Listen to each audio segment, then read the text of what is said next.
Download करें जनमत Haryana app.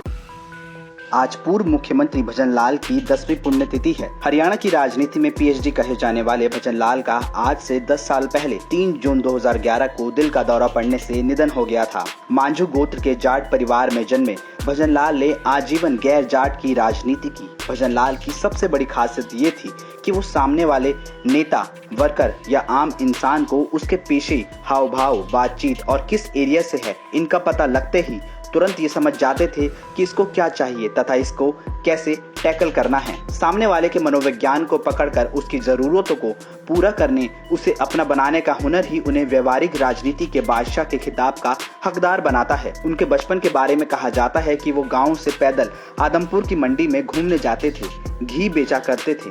मंडी के एक दुकानदार ने भजन लाल की कुशलता को भांप लिया और उनको अपनी दुकानदारी में हिस्सेदारी पर रख लिया। आगे चलकर इसी कुशलता के दम पर भजन लाल ने विधायक जुटाए और अपनी सरकार बनाई। 1977 में जनता पार्टी में शामिल होने के लिए भजन लाल ने मोरारजी देसाई के घर 18 किलो घी के 3 पीपे भिजवाए थे। हरियाणा के कल्चर में किसी को अपने यहाँ से घी लाकर देना अच्छे और घनिष्ठ रिश्ते की निशानी मानी जाती है। कह सकते हैं कि एक बार किसी का घी खा लिया तो आप पर उसके घी का कर्ज चढ़ गया समझो।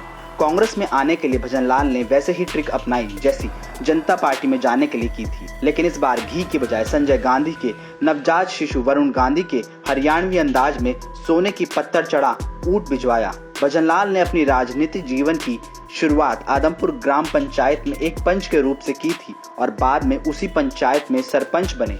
अपनी दृढ़ इच्छा शक्ति और समर्पण की बदौलत वह 2 दशक तक हरियाणा की राजनीति में अपनी काबिलियत का लोहा मनवाते रहे। भजन लाल 3 बार हरियाणा के सीएम बने। पहली बार 28 जून 1969, दूसरी बार 23 मई 1982 से 5 जुलाई 1986 तक, तीसरी बार 23 जुलाई 1991 से 11 मई 1996 तक उन्होंने हरियाणा की बागडोर संभाली। भजन लाल हरियाणा के 12 साल तक मुख्यमंत्री रहे। 1968 में बंसीलाल सरकार में भजन लाल शामिल हुए और लंबे समय तक उनके संकट मोचक बने रहे। 1972 के विधानसभा चुनाव के बाद वह राज्य के सीएम पोस्ट के प्रमुख दावेदार के रूप में आगे आए।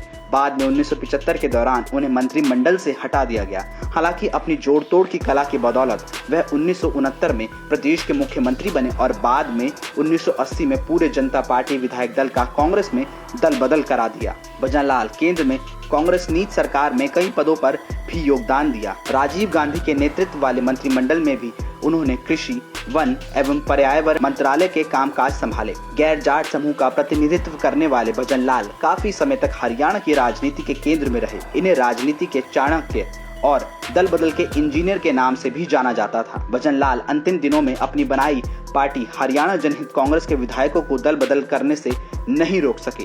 भजन लाल को भारतीय चुनावी राजनीति का प्रोफेसर कहा जा सकता है। 78 साल की उम्र में भी 2009 के लोकसभा चुनाव से पहले उन्होंने कहा था कि चुनाव जीतने के लिए अभी तो मैं जवान हूं। उसी साल लोकसभा चुनाव में हरियाणा के 2 बड़े नेताओं संपत सिंह और जयप्रकाश उर्फ को हराकर सांसद बने। 2011 में 80 साल की उम्र में उनका देहांत हो गया। उनके देहांत पर देश के प्रमुख अखबारों ने छापा था कि अब गैर जाटों को लामबंद करने वाला नेता नहीं रहा और इसका फायदा जाट नेताओं को जाएगा।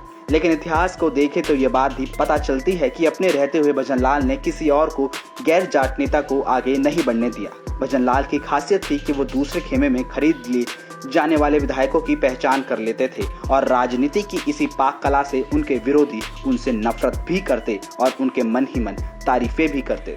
जनमत हरियाणा चौधरी भजन लाल को उनकी 10वीं पुण्यतिथि पर शत नमन करता है। ब्यूरो रिपोर्ट, जनमत हरियाणा।